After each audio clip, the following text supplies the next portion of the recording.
김동식의 라디오 칼럼 살며 생각하며.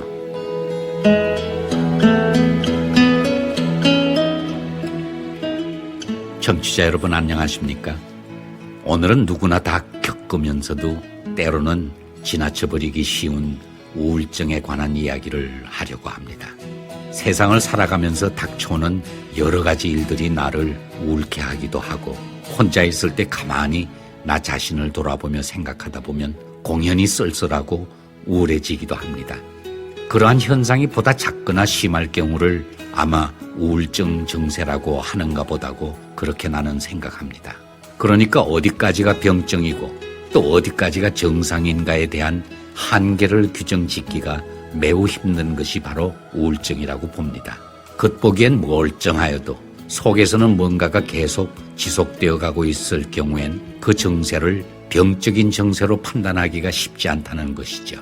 대체로 누구에게나 이 우울한 증세는 다 있다고 볼 수밖에 없다는 말이죠. 그래서 정상인들도요, 우울증 요소를 제거하기 위하여 정신 분석을 하거나 정신과 의사와 면담을 통하여 치유를 한다는 말도 들었습니다. 내 바로 위의 형님이 6.25 바로 전해인 1949년 겨울에 빨치산들에게 당한 일이 있었습니다. 그때 각 지방에는 빨치산들이 암약하던 때였죠. 우리 집을 밤에 급습하여 아버지를 죽이겠다고 쳐들어온 것입니다. 마침 아버지는 이웃마을 잔칫집에 가서 안 계셨고, 고등학교를 다니던 형님이 잡혀 그들의 분풀이 대상이 된 것이죠. 그때 구구식 총개머리판으로 심한 구타를 당한 후 밤만 되면 잠을 이루지 못하고 신경쇠약에 시달리는 가운데 6.25를 맞게 되었죠. 저들에 대한 공포로 신경은 더욱 쇠약해졌고 공포의 나날을 지나게 되었답니다. 피난을 간들 어디를 가겠으며 갈 곳도 없으니 땅굴을 파고 땅굴 속에서 지나야 했습니다. 참으로 암울한 세월이었죠. 성장하여 교직 생활을 하면서도 그 후유증으로 신경쇠약에 시달리다가 마침내 우울증이 생겼습니다. 캄캄한 곳에서 밝은 곳으로 나오려 하지도 않고 대인기피증이 생기며 그저 어두운 곳에서만 있으려 하더군요. 하는 수 없이 정신과 병원에 입원을 하였습니다. 정신과 의사가 형님에게 처방하는 약은 완전히 신경을 둔하게 하는 그런 약이더군요. 그 약을 복용하면 침을 줄줄 흘리며 그야말로 어린이가 되고 말더군요. 말하는 것도 행동도 모두 어린이의 말이요 행동이었답니다.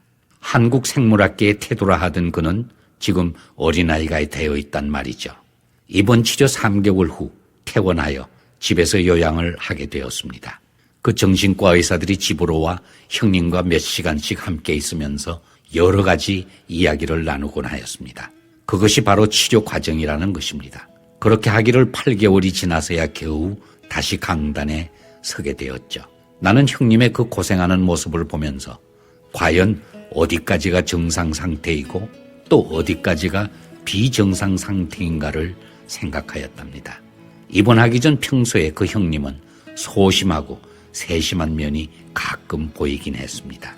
예를 들면 방에 도배를 하려고 할 경우 창이 있는 벽면의 넓이를 계산하고 창과 문의 넓이를 계산하여 전체 벽면 넓이에서 그만큼을 빼고 벽의 넓이에 맞게 도배지를 사는 경우 같은 그런 것이었습니다.